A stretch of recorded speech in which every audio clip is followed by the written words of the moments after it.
Hoje eu vou falar um pouco a respeito da prática da psicologia analítica de Carl Gustav Jung e, de alguma maneira, vou abordar o tema da felicidade, porque afinal de contas parece que isso virou uma meta quase que obrigatória para todo ser humano, imposta pelo mercado de forma equivocada, e em primeiro lugar a gente tem que repensar o que é felicidade. O que me motiva a falar rapidamente sobre esse tema foi que agora recentemente dei uma aula para quase 60 alunos sobre alquimia, e um deles me manda um áudio questionando algumas coisas com relação à prática da psicologia junguiana, dizendo: bom, mas e aquele caso daquele cliente que emperra, que a coisa não evolui, porque a teoria junguiana não está funcionando, né? O modelo, o método junguiano não está funcionando, o que a gente faz? Não é conveniente a gente usar outro tipo de abordagem? E aí nós temos aí um leque enorme de abordagens, né? Cognitivo-comportamental, pathwork, terapia positivista ou terapia positiva, são duas coisas diferentes.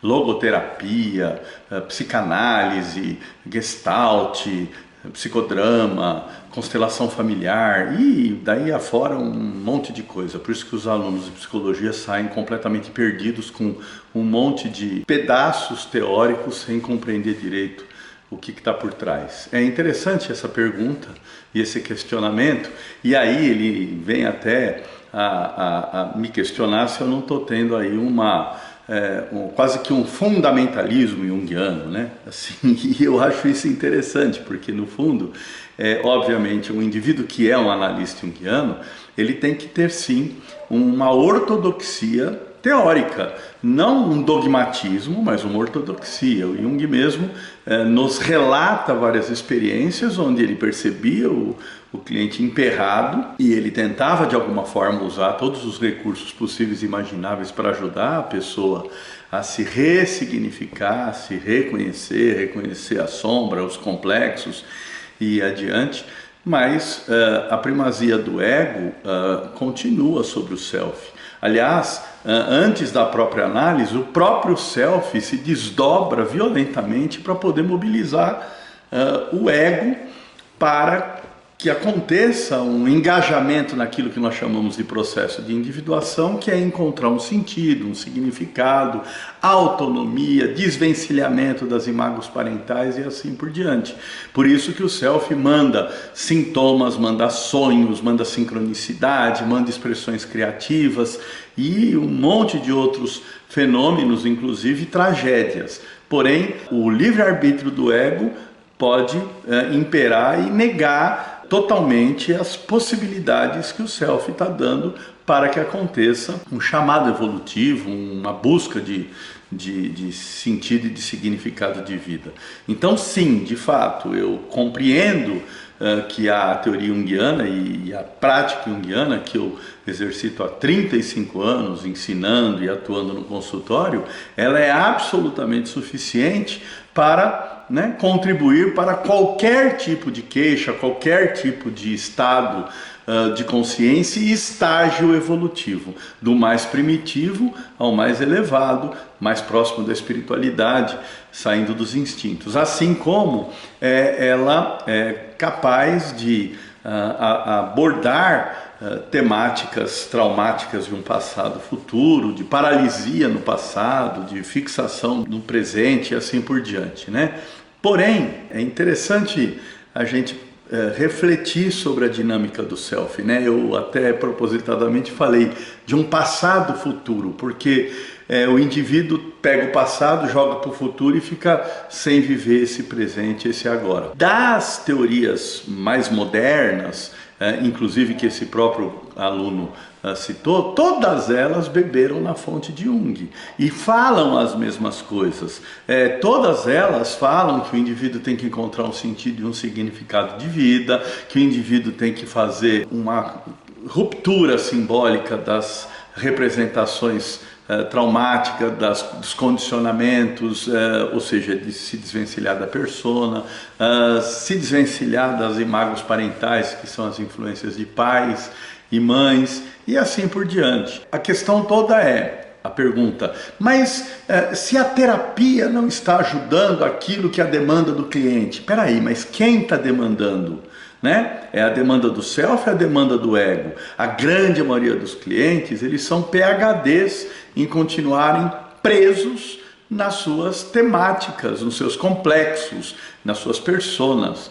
E eles querem um analista muito mais como um aliado para atestar de que a culpa da infelicidade dele é a história de vida, é a sociedade, é o governo, é o corpo dele, que geneticamente ele vem com problemas, é a cor dele, é a história econômica dele e assim por diante, né? É o chefe, é a esposa, é o filho, é o vizinho. E na realidade toda a responsabilidade da nossa realização e busca de felicidade é só nossa. E se eu não consigo encontrar isso dentro de mim, jamais eu vou encontrar fora de mim. É a reconexão com o sagrado. Então, quando a gente pega tudo aquilo que, por exemplo, uma terapia positiva traz como aqueles 5 pontos lá, obviamente, é tudo Jung. Tudo aquilo lá é a base da psicologia junguiana, né? E assim como essa, outras tantas, né? Então, assim, Jung nos apresenta os complexos, Jung nos apresenta as personas, nos apresenta a sombra e diz que o ego ele tem que transitar e fazer com que essa energia psíquica não só fique num movimento progressivo de adaptação, mas também faça uma regressão, né, para o mundo interno em busca do quê? Do resgate da alma. É óbvio que a palavra felicidade ela é múltipla.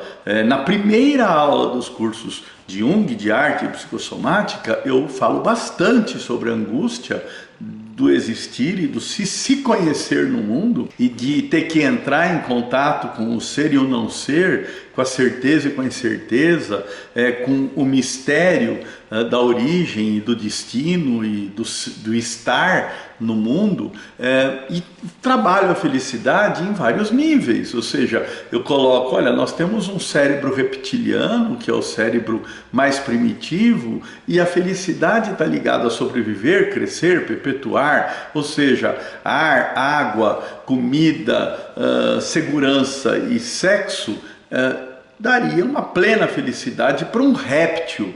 Mas o réptil, ele não é dotado de cérebro límbico. Na hora que a gente dá um upgrade para esse cérebro puramente reptiliano e o indivíduo tem sangue quente, passa a sonhar, passa a criar fantasias, simbolizar de forma indireta, ele vai buscar a relação interpessoal. E aí estar em relacionamentos positivos, em relacionamentos saudáveis, em relacionamentos onde você pode se entregar, né? Cuidar e ser cuidado, se sentir importante, necessário e pertencente, é absolutamente importante para a pessoa estar feliz. E muitas vezes, por conta da falta de uma felicidade que vem do cérebro límbico, o indivíduo até coloca em risco o cérebro reptiliano, deixando de comer, se automutilando, se machucando, usando substâncias que ele sabe que são nocivas e lesivas, mas é que o límbico está tão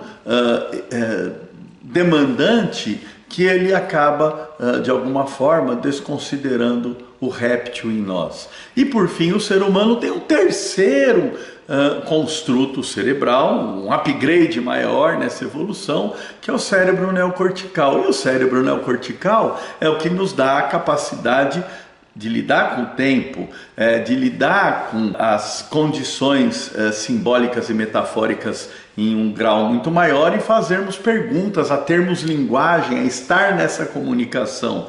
Graças ao neocórtex, nós vivemos angústia, porque o neocórtex nos dá a capacidade de reflexão e ao mesmo tempo temos um instinto, porque é um instinto que serve para aplacar essa angústia, que é o instinto da criatividade. E é a criatividade que produz a arte, é a criatividade que produz a ciência, é a criatividade que produz as religiões, que de alguma forma aliviam a angústia ou podem provocar mais angústia quando elas acabam surgindo como um tem que, né? E na visão junguiana não tem que nada, o indivíduo tem que se soltar para a vida, encontrando esse sentido de vida, esse significado de vida, porém, se ele quiser ficar aprisionado num padrão, como no livro O Processo do Kafka, ele vai ficar. Se ele não quiser se entregar ao processo de individuação, ele não se entrega. Se ele não quiser aceitar que a busca de si mesmo é a grande possibilidade de felicidade, porque hoje já está mais do que provado que chega um certo momento, não é a riqueza material que vai te deixar mais ou menos feliz, tem um limite isso, não é a quantidade de amigos te seguindo no Facebook ou nas mídias sociais em geral que vão te deixar mais feliz, e também não é você estar fanatizado numa religião qualquer que você vai ficar feliz, você vai estar um autômato. O indivíduo feliz é um indivíduo que está a serviço de algo e que ele sabe lidar com o quê? Com os momentos de tristeza, lidar com as dores, lidar com as dificuldades, entendendo que tristeza e alegria, dor e prazer, vida e morte são aspectos e fases naturais da própria existência e que tem que ser reconhecido como tal. Então, no fundo, o processo de individuação de Jung é um processo social, é um processo cultural, é um processo que amplia a consciência do indivíduo, fazendo com que ele consiga se desvencilhar dos traumas reais ou dos microtraumas, que são aqueles padrões de repetição subliminares que vão fazendo o indivíduo ficar encolhido e preso numa monotemática, numa unilateralidade de vida, dando a ele a possibilidade de se reconhecer como único, complexo, criativo, em toda a pluralidade humana, entendendo que todos nós somos absolutamente insubstituíveis, mas completamente prescindíveis, ou seja, não somos necessários para nada, mas o nosso existir contribui para a evolução do todo, porque a gente vem do todo e volta para o todo.